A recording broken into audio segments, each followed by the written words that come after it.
Patatja dhe gruri mbeten ndër kulturat kryesore të prodhuara nga fermerët e fshatit Pojan, ndërsa çmimet e ulta dhe vështirësitë në shitje porundojnë të ardhurat e fermerëve. Edhe këtë sezon veror ata kanë vijuar me intensitet mbjelljet bujqësore dhe një pjesë e mirë e prodhimit është siguruar dhe nxjerrë në treg, duke u shitur si në tregjet lokale ashtu dhe për tregtar nga zona të tjera. Megjithatë, pavarësisht sasisë dhe cilësisë së prodhimit, fermerët përballen me vështirësi të mëdha në shitje për shkak të çmimeve të tregut, kryesisht për kulturën e grurit. Si ka qenë këtë vit prodhimi? Po gruri ka qenë mirë, me rregull ka qenë. Në shitur, si ka qenë çmimi, si ka ecur në treg? Çmimi ka qenë i ulët në fakt. Po prodhimi ka qenë i mbar? Prodhimi ka qenë i mbar.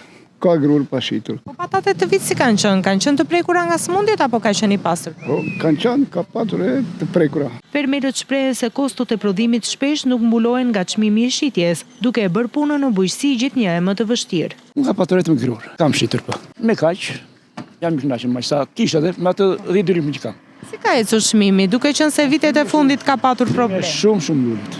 Çmimi me 300 lekë, aso që s'të del kur ndonjëherë se janë ato si tonë plerat azotike që ndash edhe nitrat, ndash të gjitha gjërat që.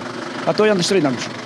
Situata e krijuar sipas fermerëve kërkon më shumë mbështetje dhe organizim të tregut që të munden të kenë akses më të lehtë për të shitur prodhimet e tyre.